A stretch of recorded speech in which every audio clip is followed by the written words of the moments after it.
ஓம் சாந்தி 17/11/2024 காலை முரளி. ஓம் சாந்தி. அவ்யக்த பாப்தாதா ரிவைஸ்டு 30/11/2002 மதுபன்.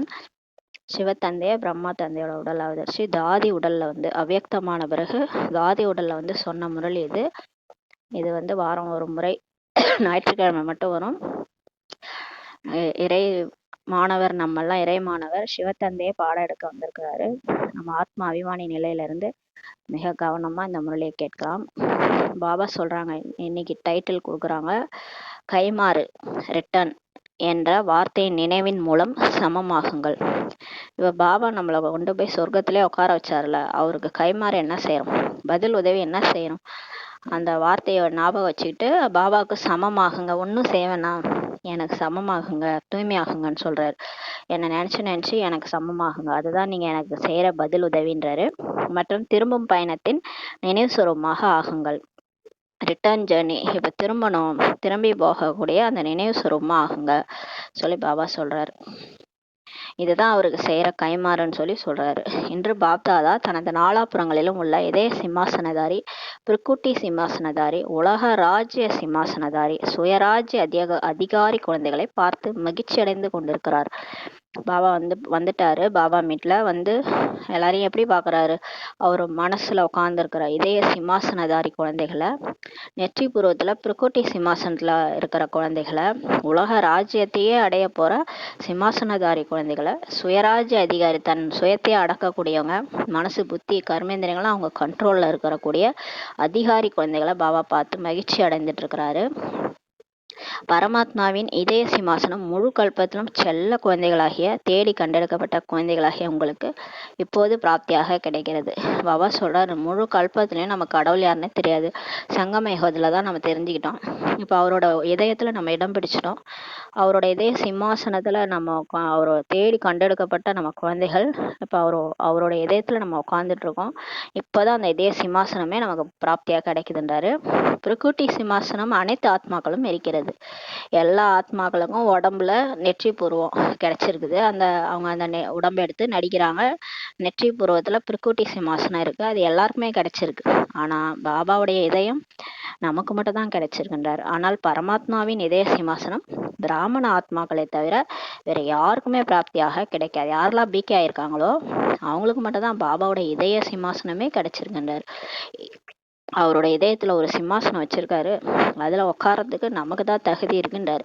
இந்த இதய சிம்மாசனம் தான் உலக சிம்மாசனமே கொடுக்கிறது. இப்ப யாரெல்லாம் கடவுளோட இதயத்துல இடம் பிடிக்கிறாங்களோ அவங்களுக்கு தான் உலகத்தையே ஆளக்கூடிய சிம்மாசனம் கிடைக்குதுன்றாரு. நிகழ்காலத்தில் சுயராஜ்ய அதிகாரியாக இருக்கிறீங்க. இப்ப நம்ம இந்த உடலே இயக்கிறோம், மனசு புத்தி இயக்கிறோம், சுயத்தை இயக்கக்கூடிய ராஜ்ய அதிகாரியா இப்போ இருக்கிறீங்கன்றாரு. ஒவ்வொரு பிராமண ஆத்மாவின் சுய ராஜ்யம் கழுத்து மாலையாக இருக்கிறது. இப்ப நம்மளுடைய சுய ராஜ்யம்தான் பாபா நமக்கு கழுத்து மாலையா இருக்குன்றாரு. சுயராஜ்யம் உங்களது பிறப்புரிமையாகும். பாபா சொல்றாரு, உங்க பர்த் ரைட்டு உங்க கண்ட்ரோல் பண்ணுங்கன்றாரு. உங்க மனசு புத்தி, உங்க கை கால் கண்ணு இதெல்லாம் கண்ட்ரோல் பண்ணக்கூடியது உங்க பிறப்புரிமைன்னு சொல்லி சொல்றாரு. நீங்க ஆத்மா, நீங்க வேற, இந்த உடல் வேற. இந்த உடலை இயக்குங்க, நீங்க உங்க மனசு புத்தி இயக்கக்கூடிய சக்தி உங்களுக்குள்ள இருக்குன்றாரு. இவ்வாறு தன்னை சுயராஜ்ய அதிகாரி என்று அனுபவம் செய்கிறீர்களா சொல்லி பாபா கேட்கிறாரு. இந்த மாதிரி உங்களை நீங்களே அனுபவம் பண்றீங்களா? நான் ஒரு சக்தி, நான் அந்த உடலை இயக்கிட்டு இருக்கிறேன், நான் சொல்றதுதான் இந்த கை கால் கண்ணெல்லாம் கேட்கும், நான் சொல்றதுதான் என் மனசு கேட்கும், நான் சொல்றதுதான் என் புத்தி கேட்கும். அந்த மாதிரி ஆத்மா சுயராஜ்ய அதிகாரியா சீட்ல உட்கார்ந்துருக்கா, அனுபவம் பண்ணியிருக்கீங்களான்னு கேட்கிறாரு. எனது இந்த பிறப்புரிமையை ஒருவராலும் அபகரிக்க முடியாது என்ற திட சங்கல்பம் இதயத்தில் இருக்கிறது. நமக்கு இந்த பர்த் ரைட்டு கொடுத்துருக்காருல கடவுள், இது யாராலையும் பறிக்க முடியாது.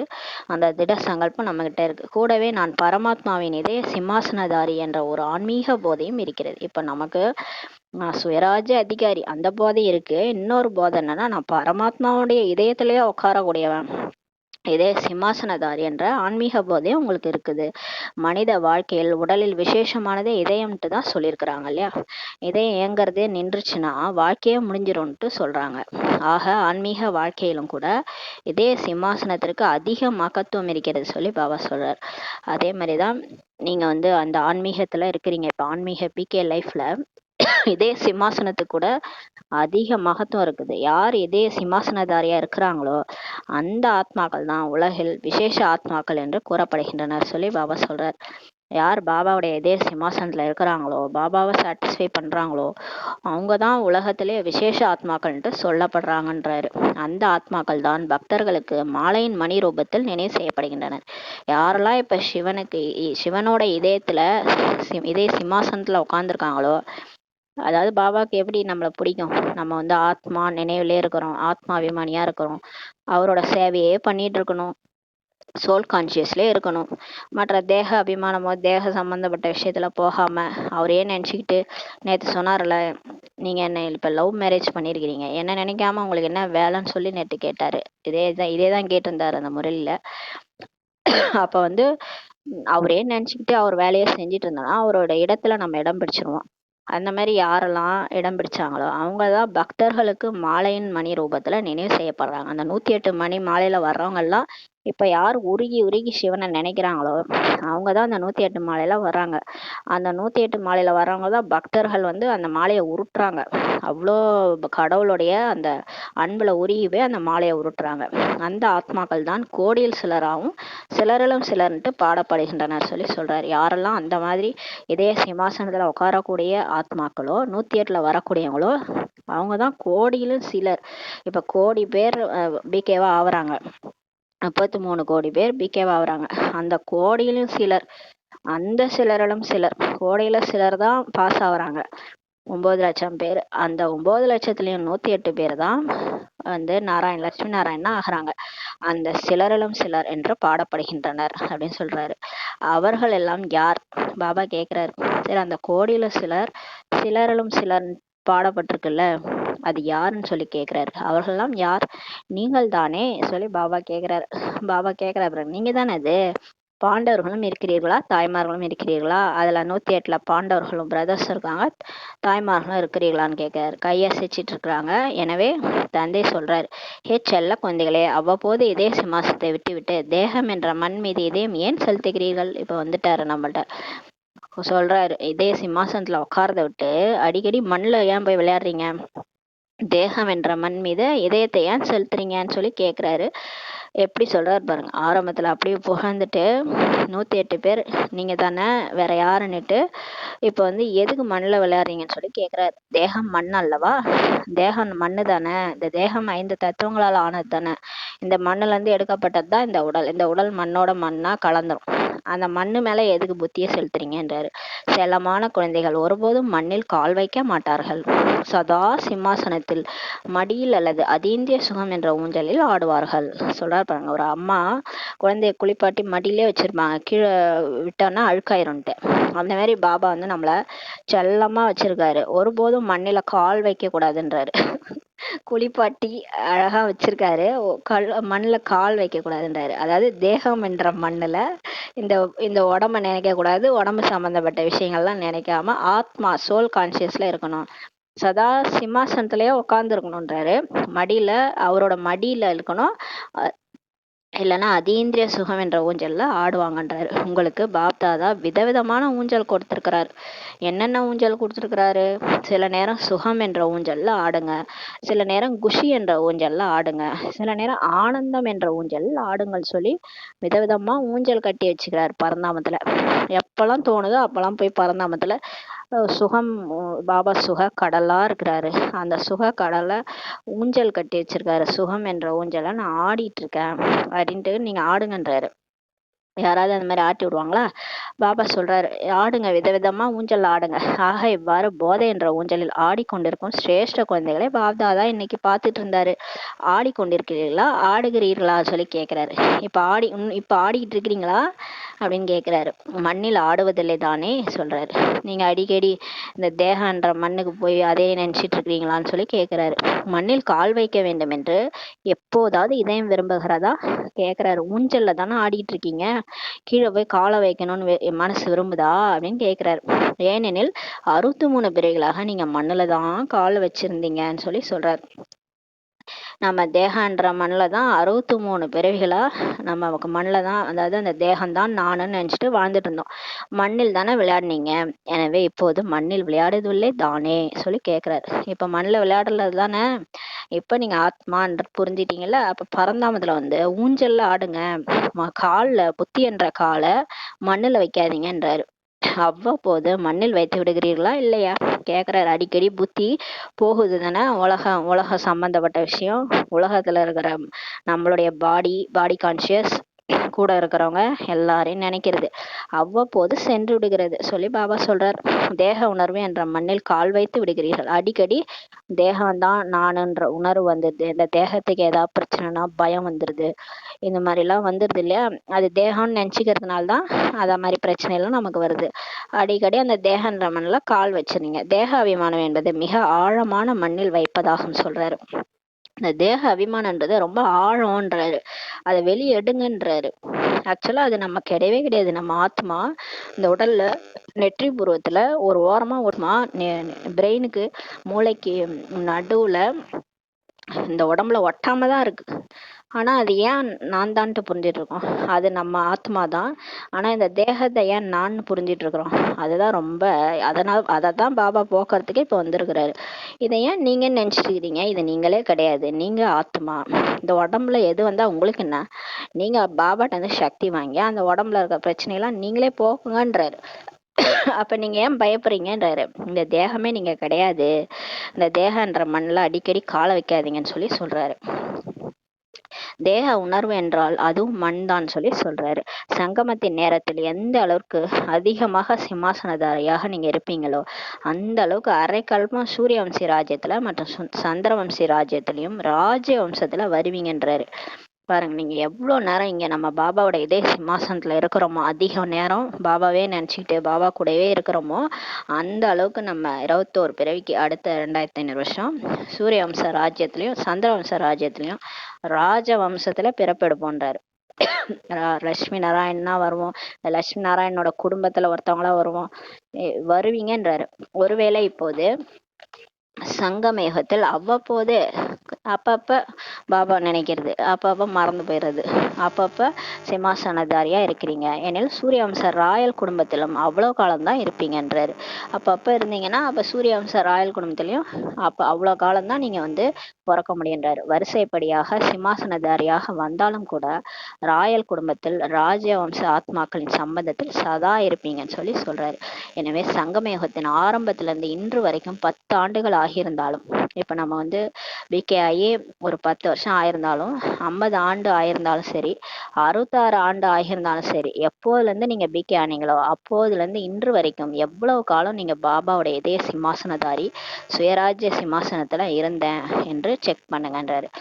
நீண்ட காலம் நீங்க இருந்தீங்களா, நிரந்தரமா இருந்தீங்களா, அல்லது அவ்வப்போது இருந்தீங்களான்னு செக் பண்ணுங்க. நான் பிகே ஆனதுல இருந்தே பாபா மடியில தான் இருக்கிறேன், பாபா மனசுலதான் இருக்கிறேன், பாபாவே தான் நினைச்சிட்டு இருக்கிறேன், இல்ல அப்பப்ப இந்த தேகன்ற மண்ணில் காலை வச்சுட்டு நினைக்காம இருந்தீங்களா, இல்ல நிரந்தரமா பாபாவே நினைச்சிட்டு இருந்தீங்களான்றத செக் பண்ணுங்க. யார் பரமாத்மா சிம்மாசனதாரியா இருப்பார்களோ அவர்களது அடையாளம் எப்படி இருக்கும், யாரு பரமாத்மா இதயத்துல சிம்மாசனதாரியா இருப்பாங்களோ அவங்க அடையாளம் எப்படி இருக்கும்னு சொல்லி பாபா சொல்றாரு. நடைமுறை நடத்தைகள் மற்றும் முகத்தின் மூலம் சதா கவலையற்ற சக்கரவர்த்தியாக இருப்பாங்க. பாருங்க, யாரெல்லாம் பாபா மனசுல இருக்கிறாங்களோ அவங்களுடைய நடத்தை மூலமா தெரிஞ்சுக்கலாம், முகம் மூலமா தெரிஞ்சுக்கலாம். கவலைன்ற ஒரு ரேகை கூட தெரியாது அவங்க முகத்துல, சதா கவலையற்ற சக்கரவர்த்திகளா இருப்பாங்க, புன்சிரிப்போட இருப்பாங்க, கம்பீரமா இருப்பாங்க. கவலைன்றதை என்னன்னே தெரியாது அவங்களுக்கு, அந்த மாதிரி இருப்பாங்க. தனது மனதில் ஸ்தூல சுமைகளானது தலை மீது இருக்கும், ஆனால் சூட்சும சுமைகள் மனதில் இருக்கும். பாபா சொல்றாரு, அவங்க மனசுல ஸ்தூல சுமைகளானது தலைமையில இருக்கும், ஆனா சூட்சும சுமைகள் மனசுலதான் இருக்கும், எந்த சுமையும் மனதில் இருக்காதுன்றாரு. பாபா சொல்றாரு, எந்த ஒரு சுமையுமே அவங்க மனசுல இருக்காது. சுமைதான் கவலை. டபுள் லைட் என்றால் கவலையற்ற நிலை. எதெல்லாம் நமக்கு சுமையை இருக்குதோ அதுதான் கவலை. கவலை தான் நமக்கு சுமையா இருக்கும். டபுள் லைட்டா இருக்கிறதுனா அந்த கவலையற்ற நிலை, அந்த கவலையே பாபாட்டா கொடுத்துட்டு ஃப்ரீயா இருக்குது, அதான் டபுள் லைட். என்னதான் இருக்கட்டும், ஒரு மலையே கூட பிரச்சனையா வரட்டும், நம்ம கூட யாரு இருக்காங்க, அந்த மலையை விட பெரியவங்க யார் இருக்கிறது? அந்த மலை பெருசா, நம்ம கூட இருக்கிறவர் பெருசா? நம்ம கூட இருக்கிறவர் சர்வ சக்திவான் சிவத்தந்தையே என் கூட இருக்கிறாருன்னும் போது அந்த மலை நம்மளை என்ன செய்யும்? எதுவுமே நம்மள எதுவும் பண்ண முடியாது இல்லையா? அதான் பாபா சொல்றாரு, கவலையற்ற நிலை, டபுள் லைட்டா இருக்கணும். சேவை அல்லது சம்பந்தம் தொடர்பு, ஸ்தூல சேவை, ஆன்மீக சேவையின் சுமையும் இருக்கக்கூடாது. பாபா சொல்றாரு பாருங்க, சேவை செய்யறேன்னு அதுவே ஒரு டென்ஷன். ஐயோ இது போகணுமே, அதை செய்யணுமே, இதை பண்ணணுமே, முரளி படிக்கணுமே, அதுவே ஒரு டென்ஷனா செய்யறது. அதுலயே சுமை இருக்கக்கூடாது. சம்பந்தம் தொடர்புல சுமை இருக்கக்கூடாது. ஐயோ இவங்க கூப்பிட்டாங்களா, அங்க போனோமே அப்படின்ட்டு சம்பந்தம் தொடர்புல நம்ம கூட அவங்களுக்கு ஒத்து போகாது, அவங்க கூட நமக்கு ஒத்து போகாது. இந்த மாதிரி சுமையும் இருக்கக்கூடாது. ஸ்தூல சேவையும் பிரச்சனையா இருக்கக்கூடாது, சுமையா இருக்கக்கூடாது. ஆன்மீக சேவையின் சுமையும் இருக்கக்கூடாது. எதுவுமே இருக்கக்கூடாதுன்றாரு. உங்களுக்கு சுமைன்றதே இருக்கக்கூடாது. எல்லாத்தையும் பாபாட்டா கொடுத்துட்டு நீங்க ஃப்ரீயா அப்படியே வந்து பறந்து வரணும். அந்த மாதிரி ஃபரிஸ்தாவா டபுள் லைட்டா இருக்கணும்ன்றாரு. எப்படி நடைபெறும்? வெற்றி கிடைக்குமா கிடைக்காதா? சிந்திப்பது, திட்டம் தீட்டுவது என்பது வேறு, சுமை என்பது வேறு சொல்லி பாபா சொல்றார். மற்றபடி நம்ம வந்து என்ன ஆகும், எப்படி நடைபெறும், வெற்றி நமக்கு கிடைக்குமா கிடைக்காதா, இதெல்லாம் சிந்திக்கிறது திட்டம் தீட்டுறது வேற. ஆனா சுமையா அதை வச்சுக்கிறது, தலைமையில வச்சுக்கிறது வேறன்றாரு. சுமை உள்ளவர்களின் அடையாளம் எப்படி தெரியுமா இருக்கும்? முகத்தில் சதா சிறிது அல்லது அதிக களைப்பின் அடையாளம் இருக்குன்றாரு. சுமையா இருக்கிறவங்க ஃபேஸ் எப்படி இருக்கும்? தன்னை பத்தி பிரச்சனை, தன் வாழ்க்கையை பத்தி பிரச்சனை, எதிர்காலத்தை பத்தி பிரச்சனை, எல்லாத்தையும் யோசிச்சுன்னு முகத்துல ஒரே கவலையா உட்கார்ந்துருக்கிறவங்க முகத்துல எப்படி இருக்கும்? களைப்பு இருக்கும்ன்றார். களைப்பு தான் அடையாளமா இருக்கும்.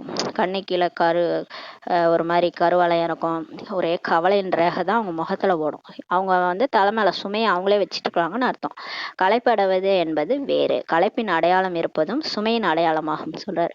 களைப்படைகிறது வேற, இருந்தாலும் களைப்பின் அடையாளம் இருக்கிறது சுமையின் அடையாளம்ன்றாரு. அந்த அடையாளமே இருக்கும். முகத்துல ஒரு தொங்கி போன முகம் இருக்கும், அந்த களைப்பா தெரியும் அவங்க முகம், அது சுமையின் அடையாளம்ன்றாரு. கவலையற்ற சக்கரவர்த்தியாக இருப்பது என்றால் சோம்பலுடன் இருக்க வேண்டும் என்பது பொருள் அல்ல. சிலர் வந்து எனக்கு கவலையே இல்லை, பிகே ஆனதும் நான் எல்லாத்தையும் பாபாட்டா கொடுத்துறேன்னு சோம்பேறி மாதிரி எந்த வேலையும் செய்யறது இல்லை, எல்லாம் பாபா பார்த்துக்குவாரு பாபா பார்த்துக்குவார். பாபா சொல்றாரு, 2 விதமான கவலையற்ற சக்கரவர்த்தி பிகேஸ்ல இருக்கிறாங்கன்னு இன்னைக்கு சொல்றாரு. ஒருத்தவங்க எப்படின்னா இருப்பது சோம்பலுடன், ஆனால் நான் கவலையற்று இருக்கிறேன் என்று சொல்லுவாங்க.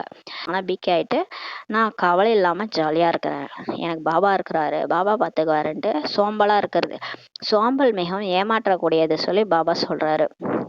இது 2வது வகை வந்து தீவிர முயற்சி செய்பவர்கள், அவங்களும் அதே வார்த்தையை தான் சொல்லுவாங்க. மற்றும் சோம்பலுடன் இருப்பவர்கள் அவங்களும் அதே வார்த்தையை தான் சொல்லுவாங்க. தீவிர முயற்சியாளர்கள் என்ன சொல்லுவாங்கன்னா, சதா திடமான நிச்சயத்தின் காரணத்தினால ஒவ்வொரு காரியத்திலும் தைரியம் வைப்பாங்க மற்றும் தந்தையின் உதவினால் வெற்றி கிடைத்தே விட்டதுன்ட்டு நினைப்பாங்கன்னு சொல்றாரு. அவங்க வந்து தீவிர முயற்சியாளர். அவங்க எல்லா சேவையும் செய்வாங்க, எல்லா சேவையும் பாபாட்ட ஒப்படைச்சிருவாங்க, பாபாவும் உதவி செய்வாரு, தைரியம் வைக்கிறதுனால அவங்களுக்கு வெற்றி கிடைச்சிருச்சுன்னு சொல்லுவாங்க. இதே சோம்பலோட சிலர் இருப்பாங்க. அவங்களும் என்ன சொல்லுவாங்கன்னா, ஆகிரும், நடந்துரும், நடந்தே விட்டது, பார்த்துக்கலாம், பாபா பார்த்துக்குவாரு அப்படின்ட்டு பேசுவாங்க, சோம்பலா பேசுவாங்க. ஏதாவது காரியம் பாக்கி இருக்கிறதா என்ன, நடந்துவிடும் என்று அதே வார்த்தை தான் சொல்லுவாங்க இவங்களுன்றாரு. ஆக வார்த்தை ஒன்றுதான், ஆனால் ரூபம் தனித்தனியானதுன்னு சொல்றாரு. அதனால 2 பேரும், தீவிர முயற்சியாளரும் அதே வார்த்தை தான் பேசுறாங்க, சோம்பலோட இருக்கிறவங்களும் அதே வார்த்தை தான் பேசுறாங்க, ஆனா அவங்களோட ரூபம் மட்டும் தனித்தனியானதுன்றாரு. நிகழ்காலத்தில் மாயை விசேஷமாக 2 ரூபத்தில் குழந்தைகளிடம் சோதனை செய்கிறது. இப்போ ட்ரெண்டிங்கே மாயா என்ன பண்ணுதுன்னா, 2 ரூபத்துல நம்மளை செக் பண்ணுது. ஒன்று வீண் எண்ணங்கள் வருது, விகார எண்ணங்கள் வர்றதில்ல. காமம், கோபம், பற்று, ஆசை, அகங்காரம்லாம் ஓடி போயிடுச்சு. ஆனா அந்த வேஸ்ட் தாட்ஸ் வருது, அது என்னன்னு தெரியல. எல்லாருக்கும் மைண்ட்ல வீணான எண்ணங்கள் ஓடுது, வீண் எண்ணங்கள். 2வது, நான் தான் சரியானவன், என்ன செய்தேன், என்ன கூறினேன், என்ன நினைக்கிறேன், நான் ஒன்றும் குறைந்தவன் அல்ல, நான் தான் சரியானவன். இந்த மாதிரி எண்ணங்கள் ஓடுதான். அதாவது நான் ஒன்றும் குறைச்சல் இல்லை, நான் தான் சரி, நான் என்ன செஞ்சேன், நான் என்ன சொன்னேன், நான் கரெக்டாக தானே சொன்னேன், நான் கரெக்டாக இருக்கேன், இந்த மாதிரி எண்ணங்கள் ஓடுது. நேரத்தின் அனுசாரமாக பாப்தாதா இப்போது இதையே விரும்புகிறார். தந்தையிடமிருந்து அடைந்த அனைத்து பிராப்திகள் அன்பு, உதவிக்கு கைமாறு செய்ய வேண்டும் என்ற ஒரு வார்த்தை மட்டும் சதா நினைவில் வைங்கள். இப்போ வந்து டைம் அனுசாரம், டைம் நெருங்குது, அதனால பாபா இதெல்லாம் விட்டுருங்க. இதை விட்டுட்டு அவர் என்ன சொல்றாருன்னா, அவர்கிட்ட இந்த என்ன பிராப்தி அடைஞ்சிங்களோ, அன்பு அடைஞ்சிங்களோ, உதவிக்கு கைமாறு எனக்கு செய்யணும், அதுக்காக ஒரு வார்த்தை மட்டும் சதா நினைவில் வைங்க. கைமாறு செய்யறது என்றால் பாபாவுக்கு சமம் ஆவதாகும். இப்ப பாப் சமான் ஆகுங்கன்றாரு. ரெண்டாவது இப்போது திரும்பி செல்லும் பயணத்தில் ரிட்டர்ன் ஜேர்னியில் இருக்கிறோம். இப்போ எல்லாரும் திரும்பி போகணும். அதாவது நம்ம வந்தது நடிக்கிறதுக்கு, நடிப்பு முடிஞ்சிருச்சு, நாடக மேடை க்ளோஸ் ஆக போகுது. இப்போ நாடகம் முடியுது, நாடகம் முடிஞ்சோன்னு நம்ம எல்லாரும் வேஷம் போட்டவங்களாம் வேஷத்தை கழிச்சிட்டு கிளம்பணும். நம்ம இன்னும் இங்கேயே டேரா போட்டுட்டு இருக்கக்கூடாது இல்லையா? அதனால இப்போ திரும்பி செல்லும் பயணத்தில் இருக்கிறோம். ஒரே ஒரு வார்த்தை ரிட்டர்ன் என்பதை சதா நினைவில் கொள்ளுங்கள். ஒரு வார்த்தையை மட்டும் ஞாபகம் வச்சுக்கோங்க. Return journey. ரிட்டர்ன் செய்யணும், பாபாவுக்கு கைமாறு செய்யணும், பாபா சமன் ஆகணும், வீட்டுக்கு திரும்பி போகணும். இதற்கு எளிய சாதனம் ஒவ்வொரு சங்கல்பம், ஒவ்வொரு வார்த்தை மற்றும் செயலை பிரம்மா பாபாவிற்கு சமானமாக செய்யுங்கள் சொல்லிட்டார். பாபா என்ன சொல்லிட்டாரு, இது வரைக்கும் என்னென்ன மாயா உங்களுக்கு டெஸ்ட் பேப்பர் வச்சுதோ அதெல்லாம் மறந்துட்டு, இந்த நான் தான் கரெக்டு இந்த மாதிரி பேசுறதெல்லாம் விட்டுட்டு, இந்த வேஸ்ட்டாக தேவையில்லாத இந்த எண்ணங்கள்லாம் உருவாக்குறத விட்டுட்டு 2 வார்த்தைகள் ஞாபகம் வச்சுக்கோங்க. பாபாவோட வார்த்தையை ஞாபகம் வச்சுக்கோங்க. என்னன்னா ரிட்டர்ன்ற வார்த்தையை மட்டும் ஞாபகம் வச்சுக்கோங்கன்னு சொல்றாரு. அது என்ன ஞாபகம் வச்சுக்கணும்னா, ஒவ்வொரு சங்கல்பம், வார்த்தை மற்றும் செயலை நம்ம எண்ணம், வார்த்தை, செயல்லாம் பிரம்மா பாபாவுக்கு சமமா ஆக்குங்கன்றாரு. தந்தையின் சங்கல்பம் என்ன, தந்தையின் வார்த்தைகள் என்ன, தந்தையின் செயல்கள் என்ன, இதைத்தான் தந்தையை பின்பற்றுதல் என சொல்லப்படுகிறது. இப்போ நம்ம எந்த ஒரு எண்ணம் உருவாக்கணும்னாலும் இது பிரம்மா பாபா இந்த மாதிரி உருவாக்குவாரா, அதே மாதிரி எந்த ஒரு வார்த்தைகள் பேசணும்னாலும் பிரம்மா பாபா இதை பேசியிருப்பாரா, நம்ம என்ன செயல் செஞ்சோனாலும் பிரம்மா பாபா இதை செய்வாரா அப்படின்ட்டு யோசிச்சுட்டு செய்யுங்கன்றாரு. அதுதான் தந்தையை பின்பற்றுவது எளிதாக இருக்கும் அல்லவா? ஃபாலோ பண்றது ஈஸி, காப்பி அடிக்கிறது ஈஸி தானே. புதுசா ஒன்று எழுதுங்கன்னு சொன்னா நமக்கு தெரியாது, ஏற்கனவே ஒருத்தவங்க எழுதியிருக்காங்க, அதை பார்த்து காப்பி அடிச்சா ஈஸி தானே. அப்ப ஃபாலோ பண்றது ஈஸி தானே. புதிதாக சிந்திப்பது, புதிதாக செய்வது அவசியமே இல்லை. பாபா சொல்றாரு, நான் ஒரு ட்ராக்ல போறேன்னா டிஃப்ரெண்டா பிரம்மா பாபாவோட நான் டிஃப்ரெண்டா புருஷார்த்தம் பண்றேன்ட்டு போகாதீங்க. அவர் என்ன செஞ்சாரோ அதை மட்டும் செய்யுங்கன்னு சொல்றாரு. தந்தை என்ன செய்தாரோ அதை பின்பற்றுங்கள், எளிது தானேன்னு சொல்றாரு. ஆசிரியர்கள் கை உயர்த்துங்க. பின்பற்றுவது எளிதா அல்லது கடினமான்னு கேட்குறாரு. எளிது தானே, தந்தையை பின்பற்றினாலே போதும். முதலில் சோதனை செய்யுங்க, முதலில் சிந்திங்க, பிறகு செய்யுங்கள் என்று கூறப்படுகிறது அல்லவா? சொல்லுவாங்க சிந்தித்து செயலாற்றுங்கன்னு சொல்லுவாங்க. அதே போன்று நீங்க முதல்ல செக் பண்ணுங்க, பிறகு பேசுங்கன்னு பாபா சொல்றாரு. எனவே அனைத்து ஆசிரியர்களும் இந்த ஆண்டின் கடைசி மாதம் பழையது சென்றுவிடும், புதியது வந்துவிடும். புதியது வருவதற்கு முன்பு என்ன செய்யணும்னு கேட்குறாரு. அதற்கான ஏற்பாடு செய்யுங்கள்.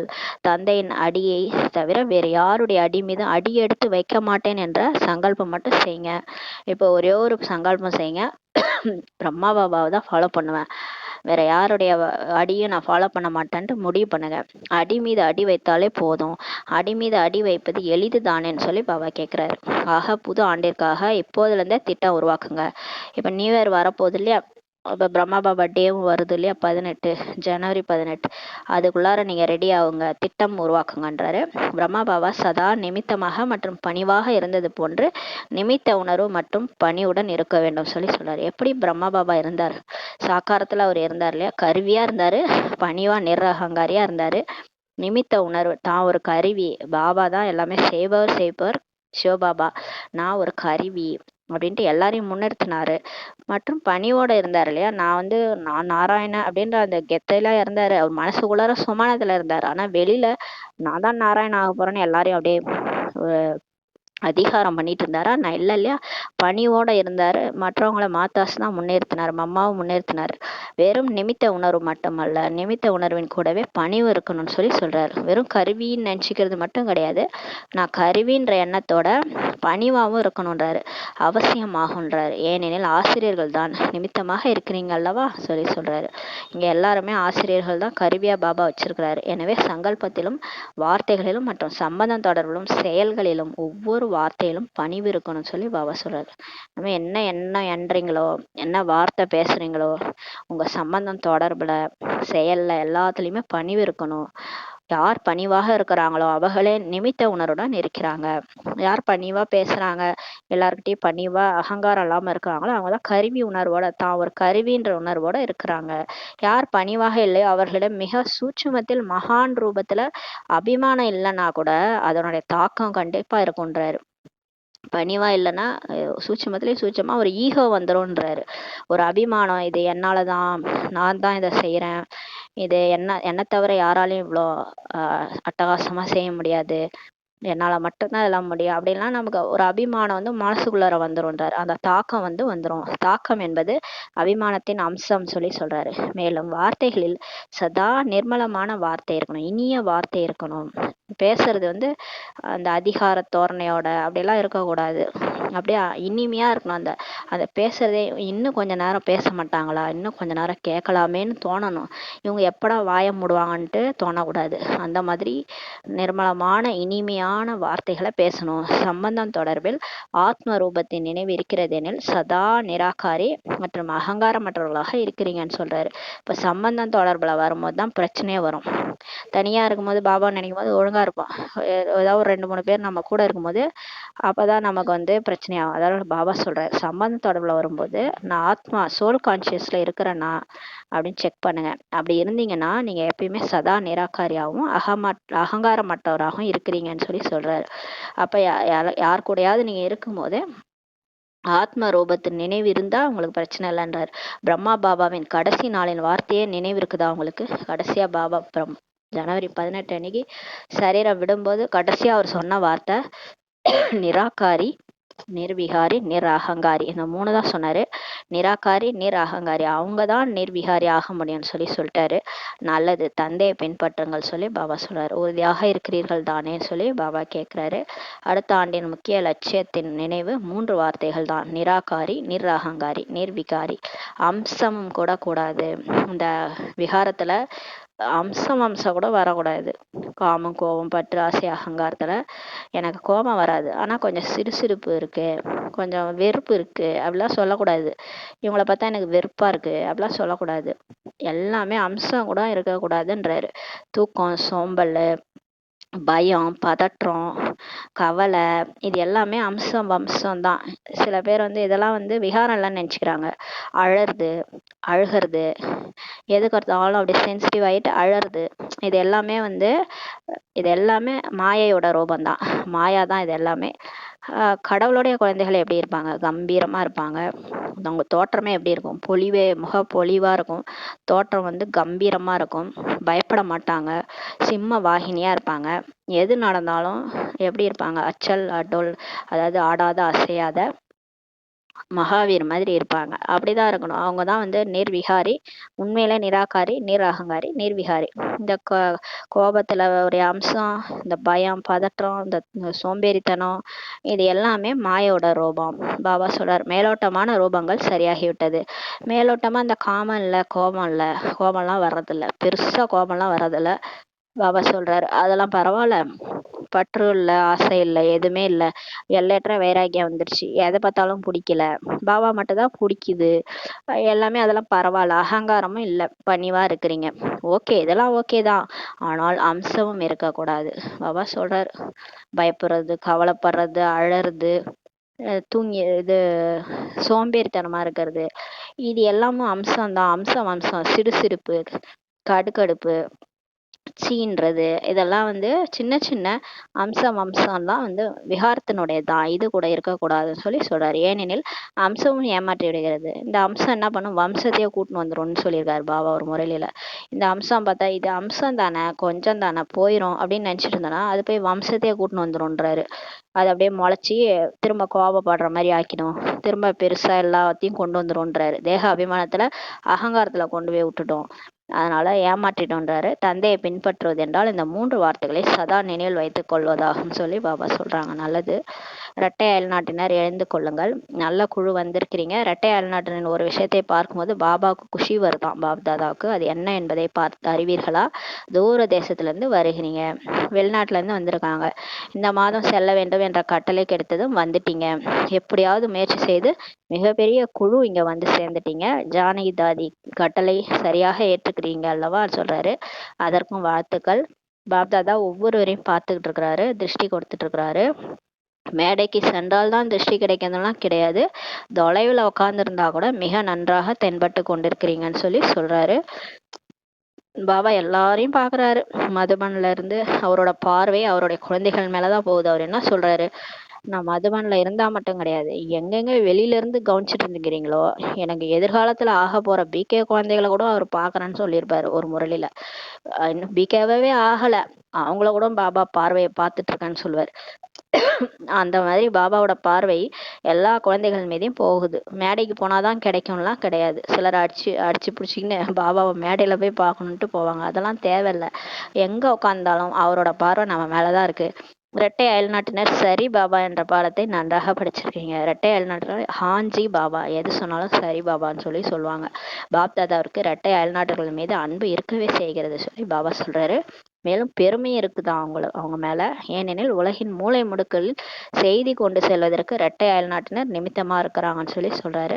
அயல்நாட்டில் இப்போது வேறு ஏதாவது இடம் அல்லது ஊர் பாக்கி இருக்கிறதா சொல்லி கேட்கிறாரு. இப்ப வெளிநாட்டுல நம்மளோட சேவை சேவை சேவை போகாத இடம், பாபாவுடைய நியூஸ் போகாத இடம் ஏதாவது இருக்கான்னு சொல்லி கேட்குறாரு. ஊர் மூளை முடுக்கு ஏதாவது பாக்கி இருக்குதான்னு சொல்லி கேட்குறாரு. விசேஷ இடம் பாக்கி இருக்கிறதா, எந்த இடம் பாக்கி இருக்கிறது சொல்லி பாபா கேட்குறாரு. மத்திய கிழக்கு பாக்கி இருக்கிறதுன்னு சொல்றாங்க. மத்திய கிழக்குல இன்னும் சொல்லலையா. இருப்பினும் வந்திருக்கும் குழு எத்தனை தேசத்துல இருந்து வந்திருக்கிறீங்கன்னு பாபா கேட்குறாரு. உலகில் விதவிதமான அநேக தேசங்களுக்கு ஆத்மாக்களாகிய நீங்க தான் கருவியா இருக்கிறீங்க என்பதை பாப்தாதா அறிவார். தந்தையின் விஸ்வ கல்யாணக்காரி என்ற பட்டம் இரட்டை அயல்நாட்டினர்கள் தான் பிரத்யட்சம் செய்திருக்கிறது என்று பாப்தாதா அடிக்கடி கூறவே செய்கிறார். பாபா இந்த பட்டம் அடிக்கடி சொல்றாரு. இரட்டை வெளிநாட்டினர்னாலே இரட்டை புருஷார்த்திகள்னு சொல்லி சொல்றாரு. அதே மாதிரி அவங்க விஸ்வ கல்யாணக்காரின்ற பட்டமும் அடிக்கடி பாபாவுக்கு கொடுக்குறாரு. நன்றாக இருக்கிறது. ஒவ்வொருவரும் அவர்களது இடத்தில் தனது முயற்சியில் மற்றும் சேவையில் முன்னேறிக்கிட்டு இருக்கிறீங்க. மேலும் சதா முன்னேறி கொண்டே இருப்பீர்கள். வெற்றியின் நட்சத்திரங்களாகவே இருக்கிறீங்க. மிக்க நன்றின்னு சொல்லி பாபா சொல்றாங்க. அடுத்து குமாரர்களிடம் பேசுறார் பாபா. மதுவனத்தின் குமாரர்களும் இருக்கிறாங்க. குமாரர்களின் எண்ணிக்கை பாருங்க எவ்வளோ ஆயிடுச்சு. பாதி வகுப்பு குமாரர்கள் தான் நிறைந்திருக்கிறாங்கன்னு சொல்றாரு. குமாரர்கள்லாம் பிரதர்ஸ். இப்போது சாதாரண குமாரர்களே அல்ல. எப்படிப்பட்ட குமாரர்கள்? நீங்க பிரம்மா குமாரர்களாக இருக்கவே செய்றீங்க. ஆனால் பிரம்மா குமாரர்களின் விசேஷதா என்ன? எங்கெல்லாம் அசாந்தி ஏற்படுதோ அங்க அமைதி பரப்பக்கூடிய அமைதி தூதுவர்கள் நீங்க தான் சொல்றாரு. இதுதான் குமாரர்களின் விசேஷதா. மன அசாந்தி கிடையாது, வெளியிலும் அசாந்தி கிடையாது. இந்த குமாரர்களா இருக்கிறவங்களுக்கு மனசுல அசாந்தி இருக்காதுன்றாரு. குமாரர்களின் விசேஷதாவே கடினமான காரியத்தை செய்யறது தான். இப்போ பிரதர்ஸ்லாம் பார்த்தீங்கன்னா அந்த பெரிய பெரிய காரியங்கள்லாம் ஹெல்ப் பண்ணுவாங்க. சேரு இந்த மாதிரி பெரிய இதெல்லாம் எடுத்து வைக்கிறதுக்கெல்லாம் ஹெல்ப் பண்ணுவாங்கள்ல. கடினமான காரியம் செய்யறது தான் அவங்களோட வேலை. கடின வேலையாட்கள் இருக்கின்றனர் அல்லவா. இன்றைய நாட்களில் மிகவும் கடின வேலை என்ன தெரியுமா? பாபா சொல்றாரு, அந்த வேலையை விடுங்க. இந்த நாட்கள்ல கடின வேலை என்ன தெரியுமா? அசாந்தி அழித்து அமைதி தூதுவராகி அமைதியை பரப்புறது தான் கடின வேலைன்னு சொல்லி சொல்றாரு. உலகில் இருக்கிற அசாந்தி அமைதியின்மையை அழிச்சிட்டு அமைதியை நம்ம பரப்புறது தான் பெரிய வேலைன்றாரு. எப்படிப்பட்ட குமாரர்களாக நீங்க இருக்கிறீங்களான்னு சொல்லி பாபா கேட்கிறாரு. அசாந்தியின் பெயர் அடையாளம் இருக்கக்கூடாது. உலகிலும் சரி தனது சம்பந்தம் தொடர்ந்தும் சரி அந்த அசாந்தி என்ற பெயர் அடையாளம் இருக்கக்கூடாது குமாரர்ஸ்ன்னு சொல்றாரு. எப்படிப்பட்ட அமைதி தூதுவர்களாக நீங்க இருக்கிறீர்களா? தீயணைப்பு படையினர் இருக்காங்களா, அவங்க எங்க இருந்தாலும் தீயை அணைப்பாங்க இல்லையா, அது மாதிரிதான் நீங்கன்னு சொல்றாரு. தீயணைப்பு படையினர் தீ பிடிச்சிச்சுன்னா போய் தீ அணைக்கிறதுக்கு போவாங்க. அதே மாதிரிதான் அமைதி தூதுவர்களின் காரியம் என்னன்னா அசாந்தியாக இருப்பவர்களை அமைதிப்படுத்துவதுன்னு சொல்லி சொல்றாரு.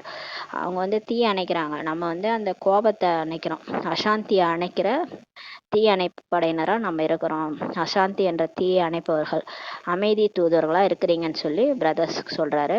அமைதி தூதுவர்கள் அல்லவா? பக்காவா பக்காவா பக்காவான்னு சொல்லி கேட்கிறாரு. மிக நன்றாக இருக்கிறது.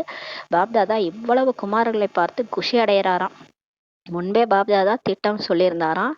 இது போன முறையிலே வந்தது. டெல்லியில குமாரர்கள் அதிகபட்சம் சேரணும். குமாரர்கள் என்றாலே சண்டையிடுறவங்க அப்படின்ட்டு கவர்மெண்ட் நினைச்சிட்டு இருக்காங்களாம்.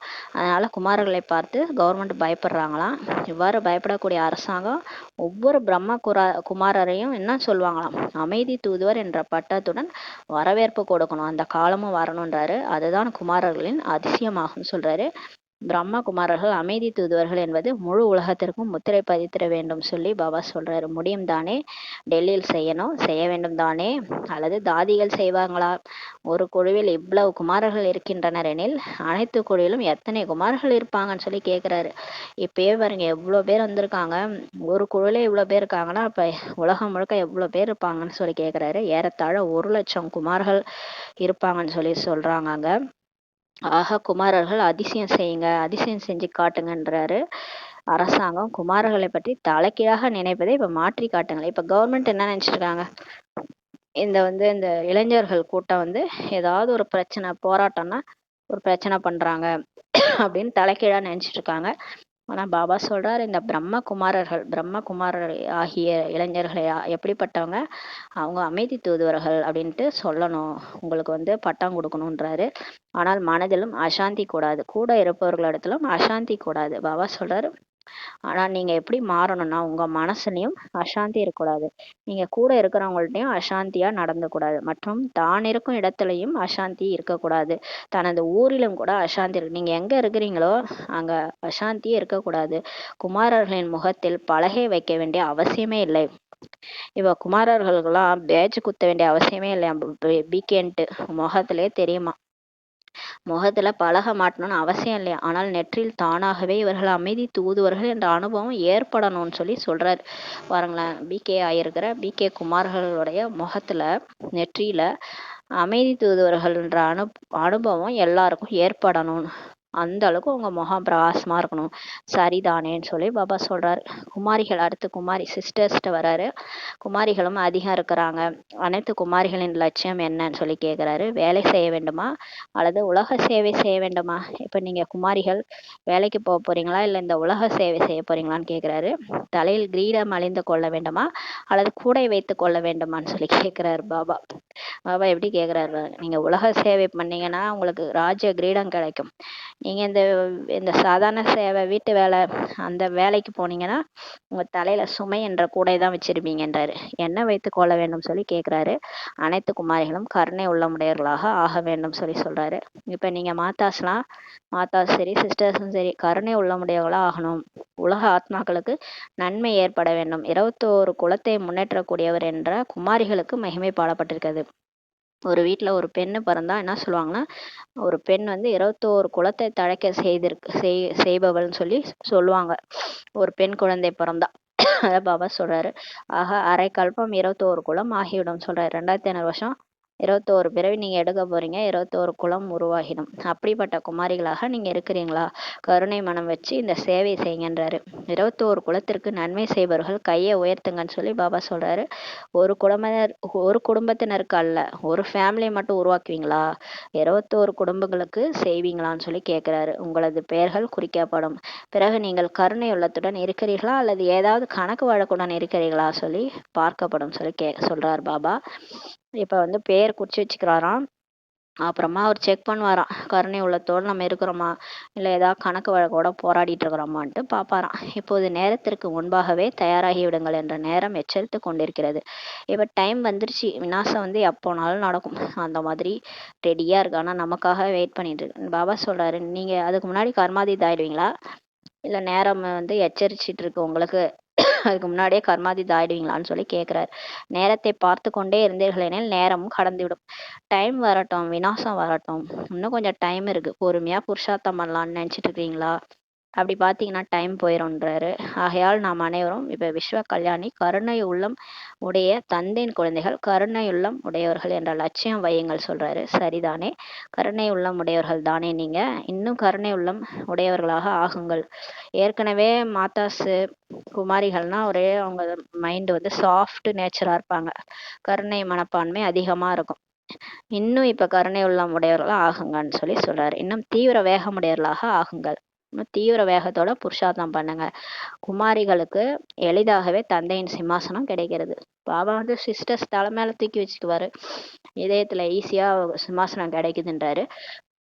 புது ஆண்டில் என்ன அதிசயம் செய்து காட்டுவீர்கள் பாபா கேட்கிறார். சரி அது இருக்கட்டும், இப்ப நியூ இயருக்கு என்ன அதிசயம் செய்ய போறீங்க என்பதை பார்க்கலாம் சொல்றாரு. நல்லது. ஊடகத்தினர் 108 ரத்தினங்கள் வந்திருக்கிறாங்க, அவங்கள்ட்ட பேசுறாரு. நன்றாக இருக்கிறது. ஊடகத்தினர் மீடியா பீப்புள் அவங்க ஊடகத்தினர் அதிசயம் செய்து காட்டணும்னு பாபா சொல்றாரு. தந்தையிடமிருந்து ஆசை அடைந்தே ஆகணும் என்ற அனைவருடைய புத்தியிலும் வரணும், யாரும் வஞ்சிக்கப்பட்டு விடக்கூடாது. ஊடகத்தின் வேலையே ஓசையை பரப்புவதாகும். இப்போ மீடியாலாம் இருக்குல்ல, ஃபேஸ்புக் வாட்ஸ்அப், அது மூலமா நம்ம ஓசையை பரப்புறது தான் அதோட வேலை. எனவே தந்தையிடமிருந்து ஆசை அடையுங்கள் என்ற ஓசையை பரப்புங்க. இப்போ மீடியா மூலமா நல்லா அந்த நியூஸ் பேப்பர், வாட்ஸ்அப், ஃபேஸ்புக் இது மூலமாக பாபாவுடைய ஆஸ்தி அடைங்கன்ட்டு ஓசையை பரப்புங்க. யாரும் வஞ்சிக்கப்பட்டு விடக்கூடாதுன்னு சொல்லி பாபா சொல்கிறாரு. இப்போது அயல்நாடுகளிலும் ஊடகத்தின் நிகழ்ச்சிகள் நடைபெற்று கொண்டிருக்குது அல்லவா? நன்றாக இருக்கிறது. விதவிதமான முறையில் என்ன நிகழ்ச்சி ஏற்பாடு செய்கிறீங்களோ அதில் நன்றாக ஆர்வம் இருக்கிறது. நன்றாக செய்துட்டு இருக்கிறீங்க, செய்து கொண்டும் இருப்பீங்க மற்றும் வெற்றி கிடைத்தே விட்டது சொல்லி பாபா சொல்றாரு. இப்போ எல்லாம் அந்த அளவுக்கு சேவை நடக்குதுன்றாரு. அதனால வெற்றி கிடைத்தே விட்டது. அனைத்து வர்க்கத்தினரும் என்ன சேவை செய்கிறீர்களோ அந்த செய்தி பாப்தாதிடம் வந்துட்டு இருக்குது. ஒவ்வொரு வர்க்கமும் அவரவர்களுக்கான சேவைக்கான சாதனம் மற்றும் சேவைக்கான விதங்கள் இருக்குதுன்றாரு. ஆனால் தனித்தனியான வர்க்கம் இருப்பதால் ஒவ்வொரு வர்க்கமும் ஒன்றுக்கொன்று போட்டி போடுறாங்க. நன்றாக இருக்குது. பொறாமை கிடையாது, போட்டி தான் போடுறீங்க. பரவாயில்ல, நன்றாக செய்யுங்கள். ஒவ்வொரு வர்க்கத்தின் பலன் வர்க்க சேவைக்கு பிறகு இந்த ஐபி மற்றும் விஐபிகள் அதிகம் தொடர்பில் வந்திருக்கிறாங்க. இப்போது மைக் அழைத்து வரல, ஆனால் சம்மந்தம் தொடர்பில் வந்திருக்கிறாங்கன்னு சொல்லி சொல்றாரு. நல்லது. பாப்தாதாவின் பயிற்சி நினைவில் இருக்குதா? பாபா பயிற்சி கொடுத்தாரு, ஞாபகம் இருக்கா? சில நேரம் நிராகாரி, சில நேரம் ஃபரிஸ்தா. அப்பப்ப பரந்தாமத்துல போய் பாபாவை நினைக்கிறது, நிராகாரி ஆயிடுறது, புள்ளி ஆயிடுது. சில டைம்ல ஆக்காரி ஆயிடுது, ஃபரிஸ்தாவாயி நடந்தாலும் சுற்றினாலும். இதுதான் தந்தை மற்றும் தாதாவின் அன்பிற்கு செய்யும் கைமாறாகும். பாபா சொல்றாரு, பாபாவுக்கும் தாதாவுக்கும் பிரம்மா பாபாவுக்கும் நம்ம அவங்களுடைய அன்புக்கு செய்யற பதில் உதவி என்னன்னா, சில அப்பப்ப நிராகாரியா மாறுறது, அப்பப்ப பரந்தாம போய் பாபா கிட்ட புள்ளியா இருந்து சக்தி வாங்குறது, அப்பப்ப ஃபரிஸ்தாவா நடந்தா ஃபரிஸ்தா, சுத்தினா ஃபரிஸ்தான்னு அப்பப்ப ஃபரிஸ்தா ரூபத்துல இருக்கிறது. இது ரெண்டு தான் அவங்களுக்கு செய்யற பதில் உதவி. ஏன்னா அப்பதானே இந்த சங்கமேகத்தை அவங்களோட கழிக்கிறோம். இந்த மண்ணுல காலை வைக்காம அப்பப்ப பாபாவை நினைக்கிறது, அப்பப்ப நிரந்தரமாவே அப்படியே சிவன் கூடவே இருக்கிறது, நிரந்தரமா பிரம்மா பாபா கூட ஃபரிஸ்தாவா சுத்துறது. இந்த மாதிரி இருந்தோம்னா அவங்களோட இந்த சங்கமேகத்தை நம்ம வாழறோம். மனசு மூலமா தானே இங்க இருந்தாலும், மனசு புத்தி மூலமா அந்த செயலை செய்யறது தான் அவங்களுக்கு செய்யற பதில் உதவின்றாரு. இப்போது இந்த ஆன்மீக பயிற்சியை செய்யுங்க. வினாடியில் நிராகாரி, வினாடியில் ஃபரிஸ்தா. இப்ப செய்ய சொல்றார் பாபா. இப்ப ஒரு செகண்ட்ல நம்ம பரந்தாம போயிரும். நான் ஆத்மா நிராகாரி சுரூபத்தில் இருக்கின்றேன். பரந்தாமத்தில் செந்நிறமான உலகத்தில் எனக்கு முன்னால் சிவத்தந்தை ஞான கடல், அந்த கடலில் நான் அலைகளில் ஊஞ்சலாடி கொண்டிருக்கின்றேன்.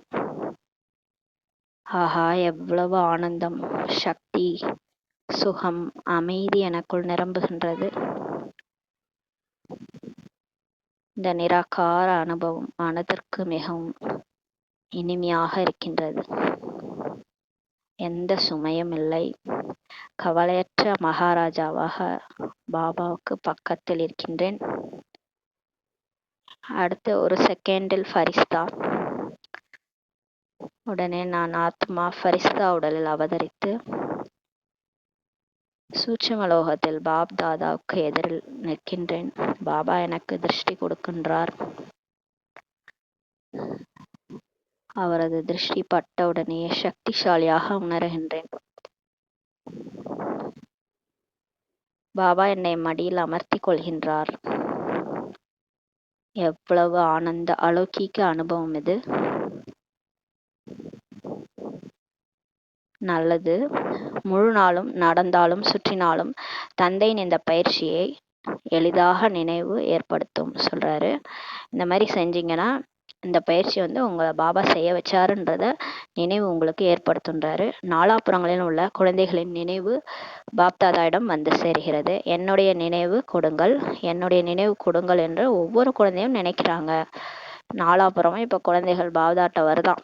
எல்லாரும் என்ன நினைக்க சொல்லுங்க, என்னுடைய நினைவு நான் கேட்டதா சொல்லுங்க, கேட்டதா சொல்லுங்கன்னு சொல்லுவோம் இல்லையா? அந்த மாதிரி பாபா கேட்டதா சொல்லுங்கன்னு சொல்லி அனுப்புவாங்க. மதுபன் போனோம்னா பாபா கேட்டதா சொல்லுங்கன்னு சொல்லி அனுப்புவாங்க. அந்த மாதிரி என்னுடைய நினைவு கொடுங்க, என்னுடைய நினைவு கொடுங்கன்ட்டு ஒவ்வொரு குழந்தையும் நினைக்கிறாங்களாம் பாபாவை. சிலர் கடிதம் மூலம் அனுப்புறாங்களாம், சிலர் அட்டை கார்டு மூலம், சிலர் வாயின் மூலம். ஆனால் பாப்தாதா நாலாபுறங்களும் உள்ள குழந்தைகளின் ஒவ்வொருவரையும் கண்களை வைத்து கொண்டு நினைவுக்கு பதில் மடங்கு பல மடங்கு அன்பு நினைவுகள் கொடுத்துக்கிட்டு இருக்கிறாராம். பாருங்க எவ்வளோ ஒரு அன்பு. நம்மளோட அன்புக்கு பதில் பல மடங்கு அன்பு பாபா நினைவுகள் கொடுக்கறாராம். இதுக்கு மேல வேற என்ன வேணும்? கடவுளே வந்துட்டாரு, கடவுள் நம்மள அன்பா நினைக்கிறாரு, இதுக்கு மேல வேற என்ன வேணும்? அதான் பாபா சொல்றாரு, இப்போது நேரம் எவ்வளவு ஆகியிருந்தாலும் அனைவரின் மனதிலும் மதுவனம் மற்றும் மதுவனத்தின் பாப்தாதா தான் இருக்கின்றார். இப்போ டைம் எவ்வளோ ஆனாலும் சரி, 7:30 ஆனாலும் 8 ஆனாலும் சரி, எவ்வளோ நேரம் ஆயிருந்தாலும் எல்லார் மனசுலையும் யார் இருக்கிறாங்க? இந்த மதுபன் தான் இருக்குது. மதுவனத்தினுடைய பாப்தாதா தான் இருக்கிறாரு அப்படின்னு சொல்றாரு. நாலாபுறங்களிலும் உள்ள 3 சிம்மாசனதாரிகளை பாபா பார்க்குறாரு. சுயராஜ்ய அதிகாரி குழந்தைகள், சதா பாப்தாதாவிற்கு கைமாறு தந்தைக்கு சமம் ஆகக்கூடிய குழந்தைகளுக்கு, சதா திரும்பும் பயணத்தின் நினைவு சுரூபமான குழந்தைகளுக்கு, சதா சங்கல்பம், வார்த்தை மற்றும் செயலில் தந்தையை பின்பற்றக்கூடிய ஒவ்வொரு குழந்தைக்கும் பாப்தாதாவின் மிக மிக மிக அன்பு நினைவுகள் மற்றும் நமஸ்தே சொல்றார் பாபா. வரதானம்: அனைத்து ஆத்மாக்களிடத்திலும் தனது சுபபாவனை என்ற விதையை தெளிக்கக்கூடிய மாஸ்டர் வள்ளல் ஆகுக. 800 கோடி ஆத்மாக்கள் இருக்கிறாங்க. யாரா இருந்தா எப்படி இருந்தா என்ன, நமக்கு எல்லாருமே சிவத்தந்தையினுடைய குழந்தைகள் தான். அவங்க எப்பேற்பட்டவங்களா இருந்தாலும் சரி, அவங்க மேல சுபபாவனை என்ற விதையை மட்டும் தெளிங்க. எல்லாருக்கும் ஞானத்தை சொல்லுங்க, புரிய வைங்க. அட்லீஸ்ட் வைப்ரேஷனாவது கொடுங்க. பூமி பந்தில் ஃபரிஸ்தாவா இருந்து எல்லாரும் நல்லா இருக்கட்டும்னு நினைங்க. ஃபரிஸ்தாவா பாபாட்ட இருந்து சுகத்தை வாங்கி கொடுங்க. அந்த மாதிரி விதையை தெளிக்கக்கூடிய மாஸ்டர் வள்ளல் ஆகுங்கன்றவர் தானே கொடுக்குறாரு. பலனை எதிர்பார்க்காமல் நீங்கள் தனது சுப பாவனை என்ற விதையை ஒவ்வொரு ஆத்மாவின் மீதும் தெளித்து கொண்டே செல்லுங்கள் சொல்றாரு. ரிட்டர்ன் எதிர்பார்க்காதீங்க. பலனை எதிர்பார்க்காம நீங்க மட்டும் சுப பாவனை வைங்க. சரியான நேரத்தில் எல்லா ஆத்மாக்களும் விழிப்படைந்தே ஆக வேண்டும். அப்படி கிடையாது, யாரும் ஞானத்தை கேட்க மாட்டாங்க, ஓடிடுவாங்கலாம் கிடையாது. எல்லாருக்கும் ஒரு டைம் வரும். அப்ப கண்டிப்பா எல்லாரும் கும்பகர்ண தூக்கத்துல இருந்து விழிப்படைவாங்க. ஏன்னா அவங்களுக்கு இப்ப நம்ம விழிச்சிருக்கிறோம், அதே மாதிரியே ஒரு காலத்துல அவங்களும் பிகே ஆவாங்க, அவங்களுக்கும் ஞானம் கிடைக்கும்.